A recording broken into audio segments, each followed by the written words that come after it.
Sorry, charged with the third-degree felony offense of tampering or fabricating physical evidence, and that's from March 27th of 2025.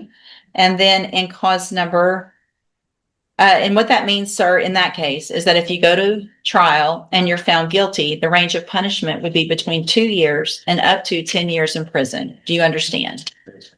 And then in cause number 2025 DCCR 0862, you're charged with a third-degree felony offense of possession of a prohibited weapon, and that's from March 27th of 2025. And also, that means if you go to trial and you're found guilty, the range of punishment would be between 2 years and up to 10 years. Do you understand? Yes, ma'am. In each of these cases, I have here on the tablet some documents that have your signature on them. They show, they're called plea bargain rejections, and it shows that the district attorney's office has made offer if you wanted to enter pleas of guilty in your cases for 8-year terms in prison on each case, and that would be to run concurrently. Is that correct? Yes, ma'am. I'd want to make sure you understand what the possible consequences are if you go to trial, what your options are if you wanted to enter pleas of guilty. And do you understand all of that? Yes, ma'am. And do you want to reject those offers and have your cases set for trial? Yes, ma'am. All right, we'll get them set for trial. Is there any evidence or discovery that you guys don't have? Judge, I'm looking at Mr. Coleman's notes. It looks like discovery's been provided. And, I believe so. Okay, I think they're covered. Probably, it's not going to stop. okay. All right, then we will move it to the trial docket. Stay in touch with Mr. Burbank. He'll let you know when you need to be back and ready for trial. May be excused to that. Yes, sir. And then you've got Jaden Chandler. The file's not in there. Jaden Chandler. Right. I've been talking to Tom about it. Good morning, sir. Are you Jaden Chandler? Yes, ma'am. And this is 25 DCCR 1481. Mr. Chandler is charged with engaging in organized criminal activity. Mr. Burbank? Your Honor, we have a plea agreement, which we were going to accept. But when my client showed up today, I would like it reset a week, please, so that he may come up back in front of this court. Maybe a little more appropriately dressed. Why would you show up like that? Well, he's working 7 days a week, 14 hours a day, trying to get his life back together again. I mean, he's here now in front of me. Y'all don't want to just do the paperwork? Do you want to do that? I mean, I don't want to. I can. And then set it for PSI maybe? Where are you working? XL Pro Construction, or it's Panther Construction, but it's a staffing company called XL Pro. It's out there by the landfill. He's had a operation on his hand. He almost lost his hand. It's up to you, Judge, what you want. No, I mean, if y'all have an agreement, I mean, he's already in front of me, so you might as well Okay. get it taken care of today. We can We get can reset this it. started. I'll hold it. Take care of it. Right. Okay. Cool. We'll affect it. All right, let's pick up where we left off, Ms. Provost. In cause number 25 DCCR 0972, you already entered that plea of guilty to evading arrest or detention with the use of a vehicle. I have in front of me on the tablet some documents, again, that have your signature on them that the state's marked as exhibit number 1. Before you signed these, did you go over them with Mr. Adams? Yes, Do you fully understand them? yes, sir. And do you understand if I follow the agreement that you made with the district attorney, you'll be waiving or giving up any right to appeal? Yes, sir. And again, that agreement is for a 4-year deferred probation, a $500 fine, and you would be required to follow all of the rules and conditions of probation. Is that your understanding? Yes, sir. Do you also understand, if you're not a U.S. citizen, that a plea of guilty or no contest may result in your deportation, exclusion from admission to the country, or denial of naturalization under federal law? Yes, sir. State tenders number 1. No objections. It's admitted. Is there any evidence that Ms. Provost is not competent? None. Right, ma'am, I'm going to find that you entered your plea of guilty freely and voluntarily, find that you're mentally competent and understand the nature and the consequences of that plea, find sufficient evidence to find you guilty. However, I'm going to reset your case for sentencing so that the probation department can do a pre-sentence report. That'll give me more information about you and your case, and then we'll come back later for sentencing. You need to stop and talk to probation on your way out of the courtroom today to start that process, and she's sitting at that desk right over there. All right, we'll see you back at sentencing. Here you go. Thanks. Thank you. We good. Good morning. Good. You're Catherine Batista. And this is cause number 25 DCCR 1608. Ms. Batista's charged with publishing or threatening to publish intimate visual material. And what is the announcement? Your Honor, if we could have 30 days to plead this case. I've received an offer from Luke this morning. I also have received all the discovery, and I'm quite certain, I'm convinced the case is going to work out. And I've relayed. And that's what makes real courtroom proceedings so fascinating. Every decision is a balance between second chances and public safety. Some defendants walked away with another opportunity, while others left knowing one wrong move could cost them years of freedom. Which ruling stood out to you the most? And do you think the judge got it right? Let me know in the comments, and don't forget to subscribe for more real courtroom breakdowns and legal analysis.